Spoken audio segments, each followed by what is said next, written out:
The time is 11:23.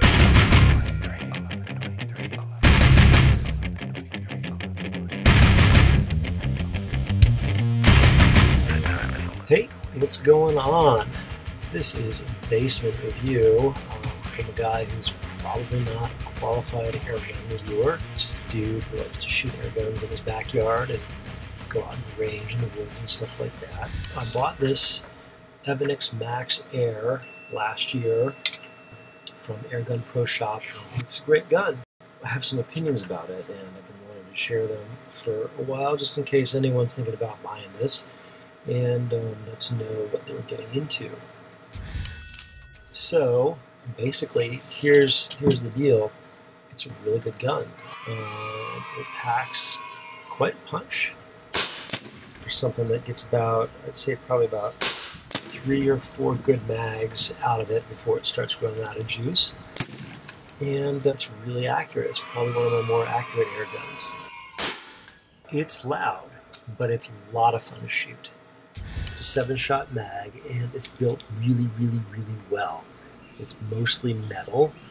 It doesn't have any of that fiddly ridiculousness that a lot of airgun manufacturers have, built into their magazines, where you're like, okay, first you have to bend it all the way around, and then you have to take one pellet in and put it in backwards, and you have to flip it over and then hold on to it, and then you start loading the pellets. It's super easy. No. You simply look at the hole, shove a pellet in, twist, look at the hole, shove a pellet in, twist. And they snap right in, they don't fall out, and it's perfect.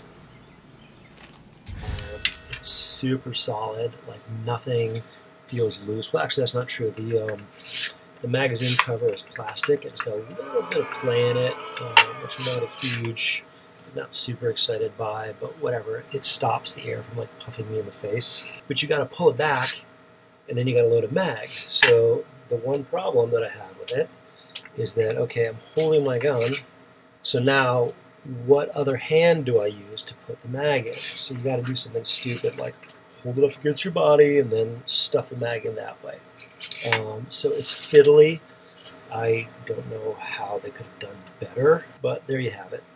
So one gripe, 2 more gripes actually. The trigger it's really heavy, it breaks pretty well, but it's not awesome. If they're going to take the time to make such a nice air gun that costs well over $1,000, I think that they should probably put a little more time and effort into a trigger that is nice to use. I know this is a semi-automatic air gun, so safety is a concern, but it's not a great trigger. The other thing that I think is weird, forward is safe, backward is fire. But other than that, super solid gun. It's really good for pesting. It's got a lot of knockdown power. I've killed a lot of my kids' toys in the backyard. Don't tell them.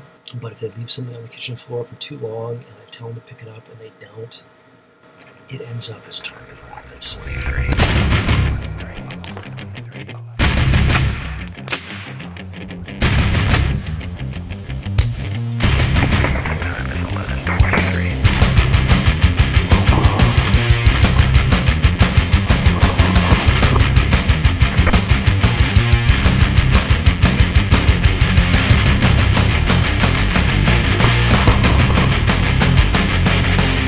Sometimes, being the savage man that I am, I feel the need to go out and shoot some food for my family.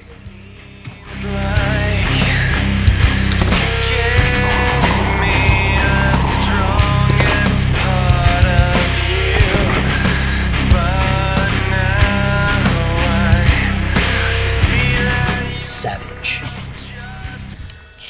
Another thing I really like about the Evanix is that you can dial the power up or down, which is pretty good. So I cronied it, and it's putting out pretty consistent 68 foot-pounds of energy with 50 grain pellets. Another thing that's fantastic about this thing is how the grip feels. Like you can see it's got cutouts for each finger, a little bit of like knurled wood here, but this one feels really good in my hands, and it fits really perfectly. And then it's got a nice sort of rubbery butt pad here.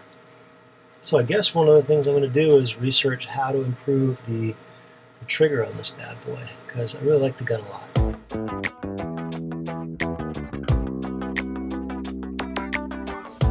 So just for comparison, because we all like comparisons, these are the 3 guns that I use to shoot up a coffee maker. At the top we've got the 22 caliber Benjamin NP break barrel. That was my first air gun as an adult. My trusty old break barrel, as strong as it is for a 22 caliber break barrel, didn't make it through the coffee maker. It managed to dent the coffee maker, and in one case, a pellet actually became embedded in the skin of the coffee maker, but it didn't quite make it all the way through. And then we've got my 25 caliber Umarex Gauntlet that's been worked on by Hajimoto Productions. So he souped it up a little bit. I think it's putting out about 55 foot-pounds. It's a great gun, super accurate. As you can see, the Gauntlet goes through the front of the coffee maker, hits the water, slows down, and doesn't make it out the back side. And then down at the bottom is the gun that I've been talking about, the Evanix. The Max Air, on the other hand, goes straight through the coffee maker. Zips right through both sides and ends up bouncing off my backstop. It's got plenty of power. This air gun will definitely pass what I call the coconut test. We all know that when it comes to home defense, there's no replacement for a good powder burner. However, there are some people who, for whatever reason, can't have a powder burner. So, air guns. In order for an air gun to be considered at least a semi-viable home defense weapon, it needs to be able to pass what I call the coconut test. The coconut test is, in 10 yards, can you get that pellet at least into one side of a coconut and have it, sort of bounce around inside? The idea being it's simulating somebody's cranium. As you can see, the Evanix definitely passed the coconut test. It shot that pellet through the front, out the back, split the coconut in half, and then kept on going into the grass. This is definitely not a beginner's air gun, definitely not a toy, and it could definitely be used in self-defense if push came to shove. So the pros are, it's fun to shoot, it's super accurate, it's built really well, it looks cool in my opinion, it's fairly light, and after having it for almost a year, it's never jammed or malfunctioned once. I think it's a really well-made air gun, and I like it. The cons are, the trigger is heavy. I just don't like it. It's really loud, but what can you expect from a high-power air gun? And the sliding air guard that you have to pull back to get the magazines in and out is really fiddly, and it's weird to get those magazines in and out comfortably. You need a third hand if you're going to do it. Like I said, this isn't really an official review. It's more just like my thoughts on it as your average Joe who likes to shoot air guns.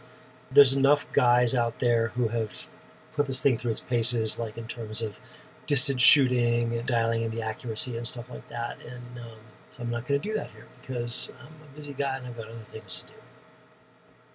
So anyway, that's my 2 cents on the Evanix Max Air. I hope you found my thoughts helpful. Shout out to Rick at Airgun Pro Shop for selling me the rifle, and I'll see you guys around. The time is 11:23.